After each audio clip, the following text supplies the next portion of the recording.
In this lecture,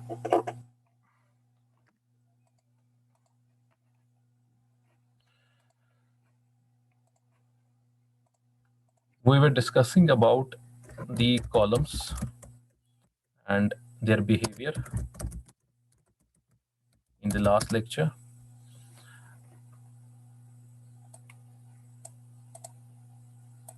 We were discussing about the eccentricity and concentric loads that act on columns and what is the behavior of the column to these loads. Now, there is very important there are very important concepts related to this. Number one, you have what is the length of a column, L, length of the column. Now, if you have a beam over this column, for example, this is a beam over the column, what would happen is that there would be always a floor underneath this. So you would have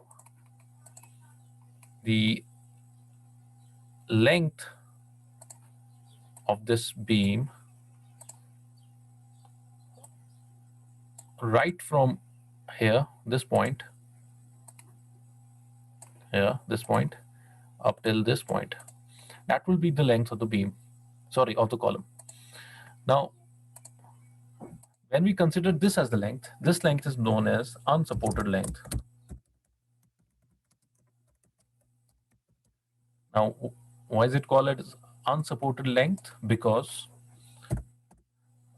support क्या होता है? Support is the portion of the beam at the top and the portion of the floor support as well as at the bottom. Unsupported would mean without the support portion. So this much amount of length is the unsupported length of the column. And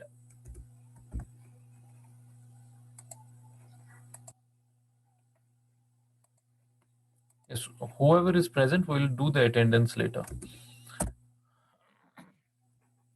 This is the unsupported length of the column.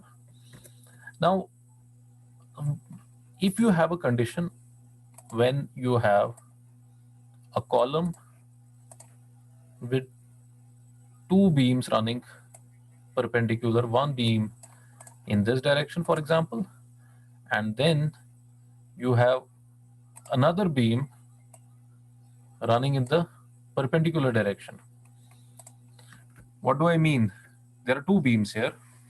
One beam, ये column है, you have one beam running in this fashion, and the other beam is in this fashion. So you have two beams like this, and the other is in the perpendicular in this. So there are two beams like this and like this running over the column. In that case, now here the depths of the beams are varying. Now which one would be the unsupported length? You would have two different unsupported lengths. For example, this is x direction. This is x direction, and whatever is perpendicular to this, like this, the beam running like this, which is in red, which is running perpendicular to it, that beam which is running perpendicular to it, its y direction. In this case, you will have two unsupported lengths. One would be G. One is Lx. Now Lx would be right from here, and it would go right up till this point. Then Ly would be right from here up till the lower floor. This would be Ly. So there are two unsupported lengths of this column when there are two beams running over it, and it's from the floor underneath There is a floor underneath this.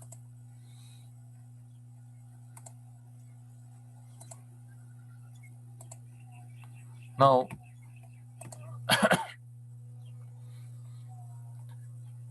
there are two modes of, जब हम behavior की बात करते हैं column की, एक failure column में आता है due to crushing, and the other failure happens due to buckling. These are two different modes of failure of the column: crushing and buckling.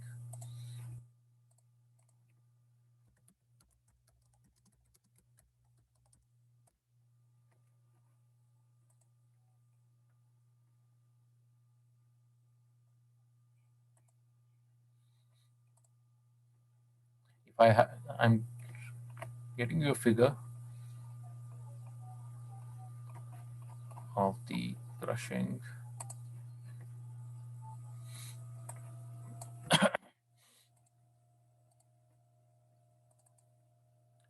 Now, if you check, these are all crushing failures of columns. This one in the figure, this is crushing as well. What has happened is that the whole column has वो ऐसे बैठ गया है, and then it has failed. It is crushed out. This is crushing as well.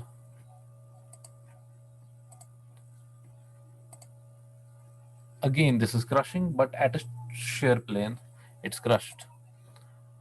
It's crushed at near the joint, at the bottom pedestal joint. So this is one mode of failure of the column. Then you have buckling of column, and a common example would be like this. Now this is also a failure. This we also call as failure of the column. Now you will realize that those columns undergo crushing which have slenderness ratio less, they undergo crushing, and those columns which have slenderness ratio more, they undergo buckling. What is slenderness ratio? Any one of you?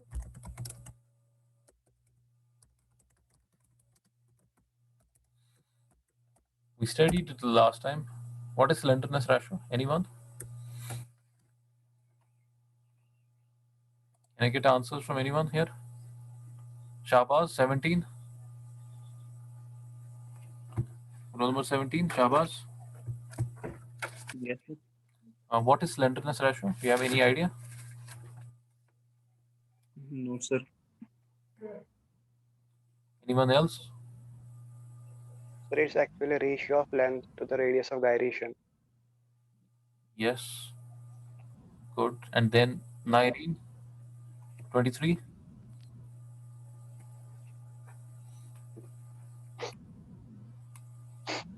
Nyreen.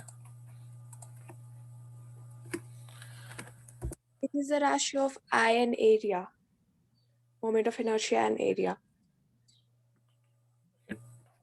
You can say in all these terms, but the common thing we say, it's the length of the column.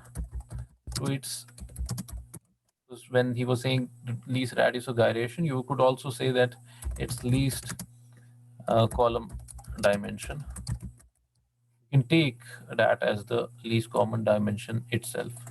So slenderness ratio would be the length divided by d, or you can say d, capital D.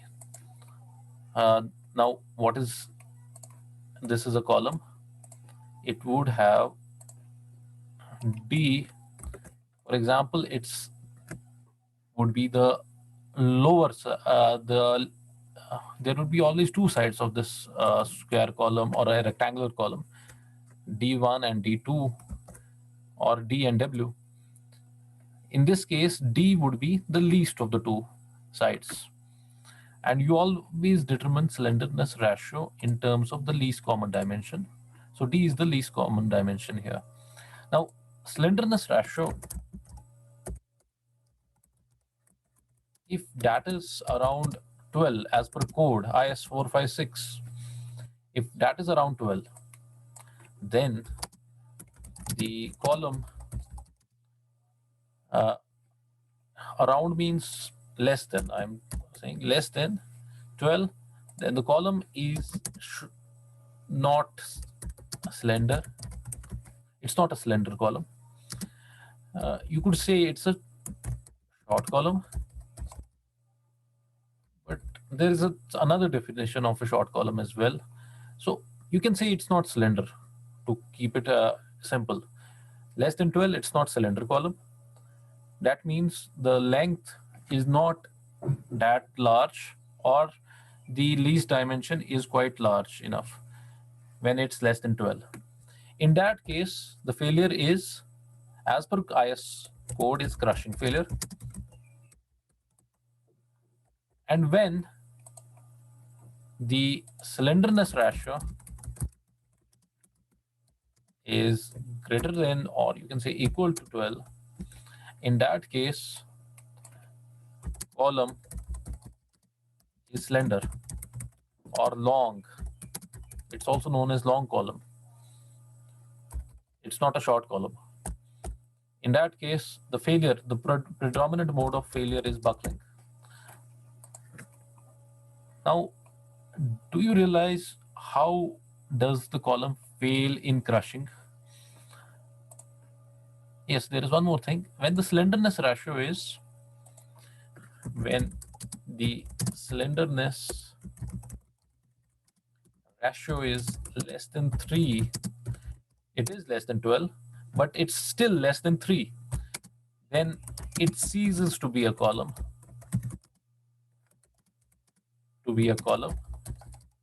It becomes a pedestal in that case. So the definition of column itself is that the slenderness ratio has to be greater than or equal to 3. So less than 3 slenderness ratio, it becomes a pedestal, not a column. And you know that pedestal, हम कहाँ पर pedestal देते हैं? Anyone?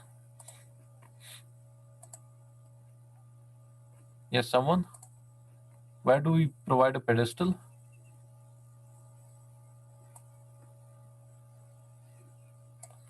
The pedestal is given below the column. This is a column, this is column, and this is pedestal. The one in the yellow is a pedestal. It's provided usually below the column. Now, why is it provided? 17.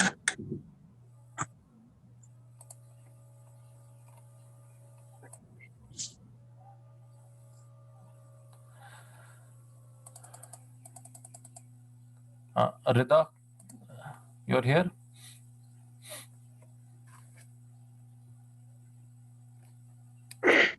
Yes, sir. Why is it provided? Why is the pedestal provided? What do you think?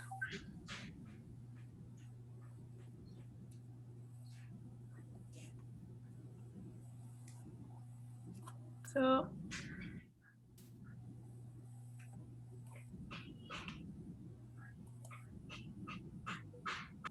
Someone else? 59. So Sir, maybe जो Rida, you want to say something? maybe to increase the cross section. Anyone else? Kabin, 59.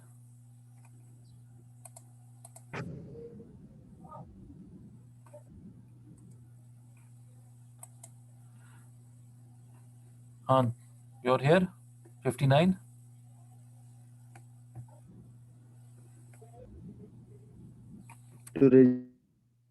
Sir, Assalamualaikum, sir. 54. So maybe it reduces the height and thus reduces the tendency of buckling. Who's speaking? Naira? Who was Yes, sir. the purpose of providing a pedestal below a column is that columns usually bear through onto the, because the load on the columns is quite large. It's transferring all the load from the building, and this load is going down through this column onto the pedestal. Now, if the pedestal is provided of the similar dimension or the cross section, what would happen is that the load transference would be such that there could be what we call as bearing of the column onto the pedestal. So we keep the cross-sectional area of the pedestal larger than the columns such that there is no bearing. There is one more thing associated with bearing, which is the punching shear. What do we mean by punching shear? That this column could go through, due to larger load, it could go through this pedestal if the pedestal is not provided of the requisite dimensions. So a pedestal is must. You must have seen pedestals being provided below the walls as well. What is the pedestal below a wall? It's a plinth. It is of greater dimension than the wall itself. And the plinth we provide of concrete, and the wall we usually provide of brick. So concrete is a stronger material than brick, and we are providing a plinth of concrete. So this was about the pedestal. Next, so I was talking about this is as per the codal specifications. What is the slenderness ratio as per the codal specifications? Then how is the load transferred to columns? And how does failure happen in crushing and in buckling? Now, this is very important. The load last time is transferred axially through the column. Now, axial transference could be of two modes. One is concentric, and the other one is from the center, eccentric. Now, whenever the load is transferred, it's usually eccentric. I told you that last time. And as per code, I showed you at the formula E minimum, eccentric minimum, which was L by 500 plus D by some 30, or minimum 20 mm you had to provide as per the code. So the load transference to the column, जो load transfer column पे होता है, now that load transference leads to two modes of failure. One is ultimately it will be in compression. The mode of failure will be in compression in columns. So a column section under a load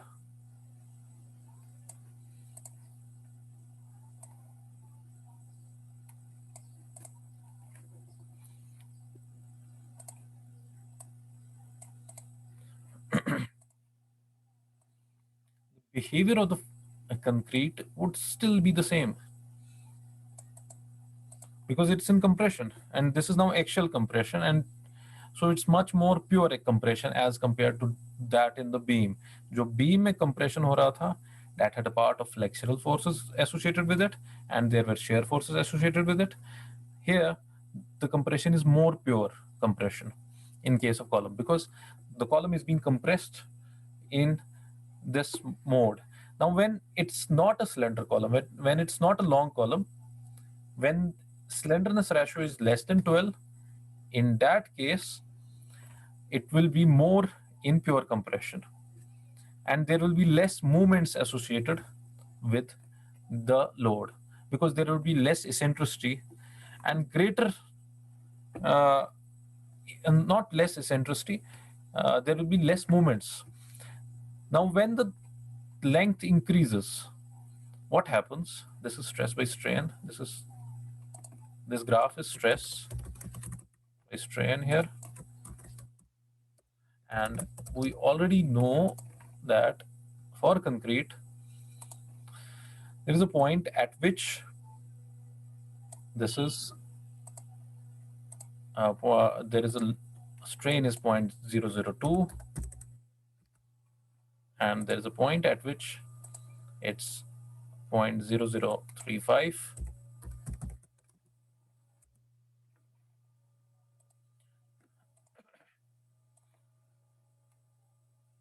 What you come to realize for columns is that because it's in pure compression, the maximum compressive strain that we allow, like we had in the flexure, the maximum compressive flexural strain that we allowed was 0.0035. But I've already discussed this in one of the lectures that in compression, we allow a pure compression at 0.002. Now that would be corresponding to some stress. Now that stress is, we can say it's lambda of, I cannot write lambda, so you have to write down lambda yourself, lambda of the FCK, lambda of FCK. Now, what is lambda? It's a combination of three things. One, you have 0.447 FCK. What is 0.447 FCK? What is 0.447 FCK? It's the maximum compressive strength, isn't it? 0.447 FCK is the maximum compressive strength. Am I right?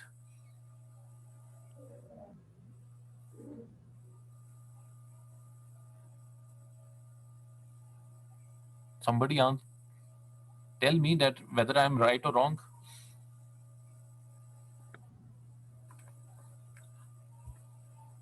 Yes, sir. So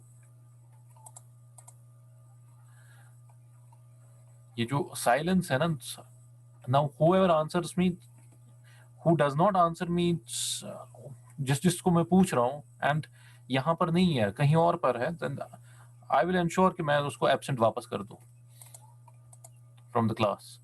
So be here while we are taking this class. Now this is lambda FCK. Now lambda FCK will have a certain, it will be, because it's pure compression, so it will be 0.447 FCK. It's pure compression. There is no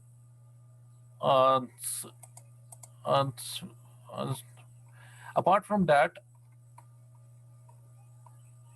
there are certain additional stresses which are generated in compression due to many more things. Now, let me tell you first the behavior when it's pure crushing. What happens? You have longitudinal bars. This is the cross section of the column. Then you have longitudinal bars. For example, at the corners, these are the longitudinal bars. They are known as longitudinal bars. Then you have a ring, and this is known as transverse reinforcement. So there is longitudinal reinforcement.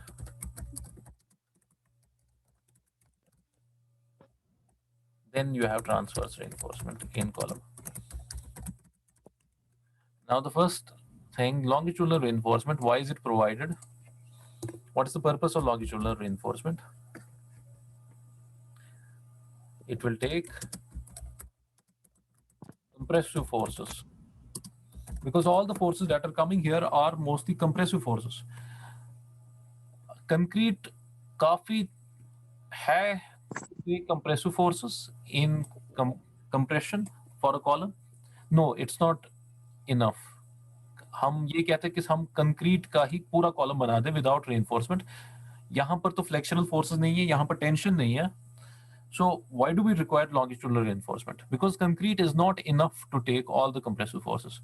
So steel is provided within the concrete to take the additional compressive forces, जो कि इस column पे जो मैंने बनाया section, इस पे act कर रहे हैं फोर्सेस. वो longitudinal बार जो इसमें चल रहे हैं along the length of the column, वो ले रहे हैं. Then transverse reinforcement is this red ring. Now to that I will come later. So longitudinal reinforcement plus concrete together resist the compressive forces that act onto the column. अब what is the other purpose of these longitudinal reinforcement? When there will be moments generated, then there could be tension forces, which I showed you last time, that there could be moments generated within this. In that case, for example, you have something like this.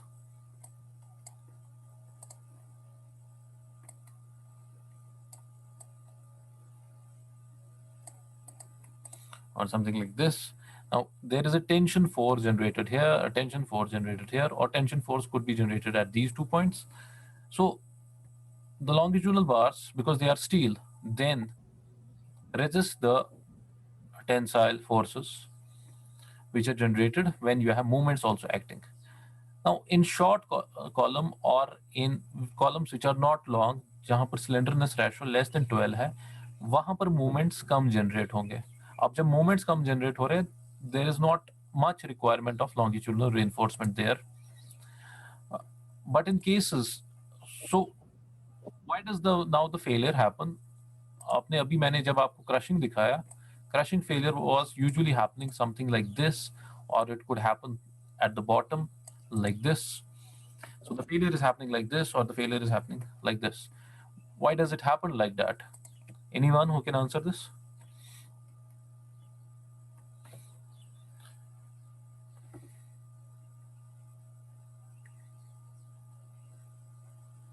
This is crushing. Why is it happening in perpendicular to the plane of the load?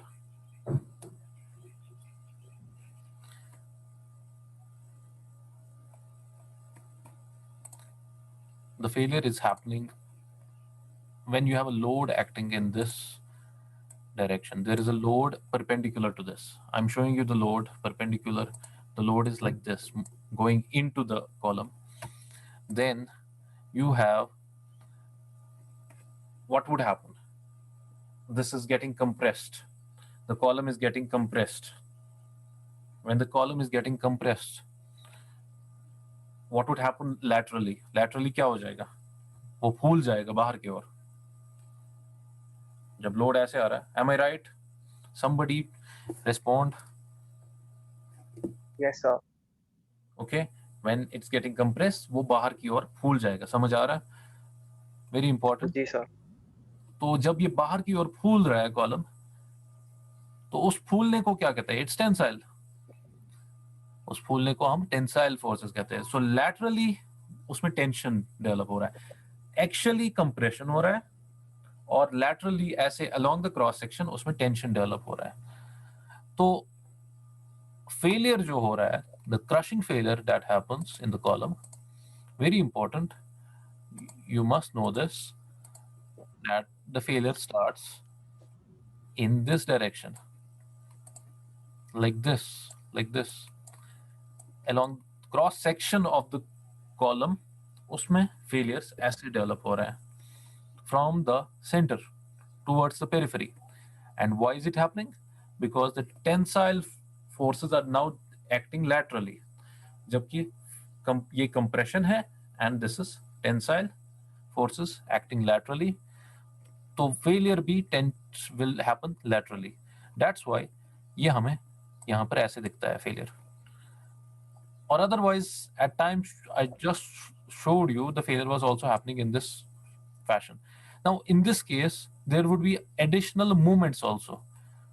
Some amount of movements, that's why it's happening along with the shear. So there is, moments along with shear. So this type of failure is actually a shear failure of the column. The crushing failure is itself a shear failure of the column. It's the shear failure of the column, but that's happening laterally. Thereby, ये जो फूल रहा है, इसको prevent करने के लिए हम क्या देंगे ताकि ये कॉलम फूल न जाए, इसमें क्रशिंग न हो जाए? What would we provide laterally? So rings करेंगे ना provide.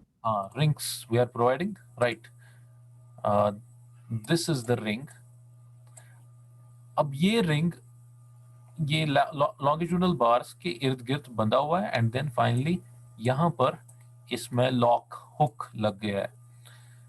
So a ring is now tied with the column. So now when you have forces,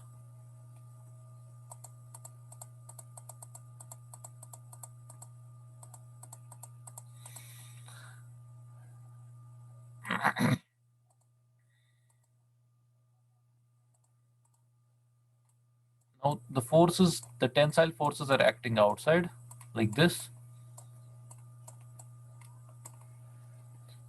The rings then here are resisting.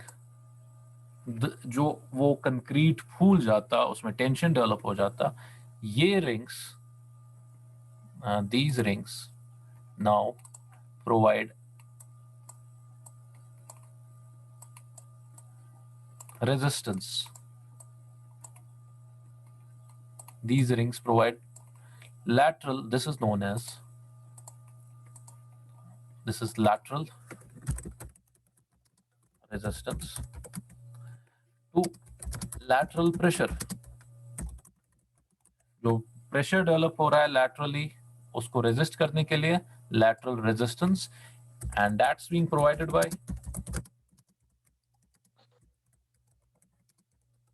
one, it's by rings, or you can say transverse reinforcement. Two, इसको हम ties भी कहते हैं. Transverse reinforcement के, don't confuse when you see कहीं पर ties लिखा है, कहीं पर ट्रांसवर्स रेनफोर्समेंट लिखा है, कहीं पर रिंग्स लिखा हुआ है. So it's either transverse reinforcement, ties और rings. Number 2, lateral resistance is also provided by longitudinal bars. अगर लॉन्गिट्यूडनल बार्स नहीं होते, how would the rings be tied? So longitudinal bars themselves act as, they also act as providing the lateral resistance to the forces, to the lateral pressure forces. तो अब क्या हमें पता चला? Number 1, concrete is taking compression. Actually, because concrete is poor in tension, we already know that. So when coming to laterally, concrete will not take any lateral tension. So that will be taken by steel, rings or ties, and by longitudinal bars.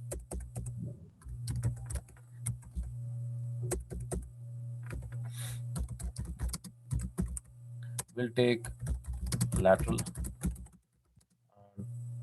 tension or pressure. And third thing, longitudinal bars will also resist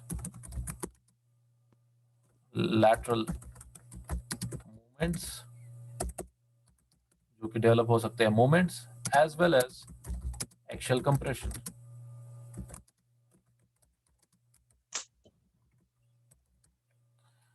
So this is the role of each one of these elements, the longitudinal bars, transverse bars, and the concrete.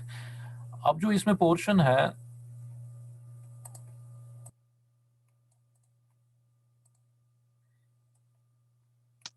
in between,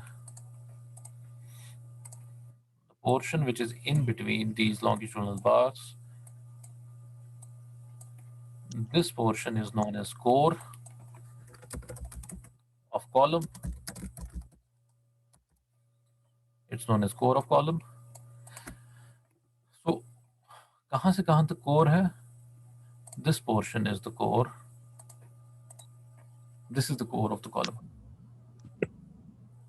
And the rest of the portion, this outside, this is just the periphery or the cover portion of the column. So core of the column is within this. Now, core of the column, we say core of the column is confined by transverse reinforcement. The core of the column is confined by the transverse reinforcement. तो मैंने यहाँ पर एक term use की, confined. Now what is confined? What do you understand by word confined? Yes, anyone?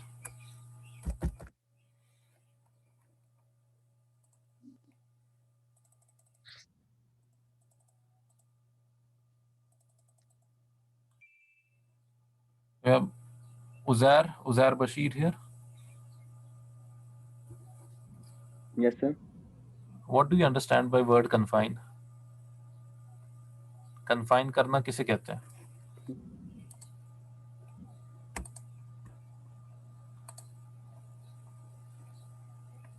Somebody just answered me. It's columns right now. Now, confined here in this case is confined from this portion, from here, this within this, the core of the column is confined. So all the lateral pressures are taken up by the transverse reinforcement. So there is a mode of lateral pressure development in the, I'll show you how it acts like.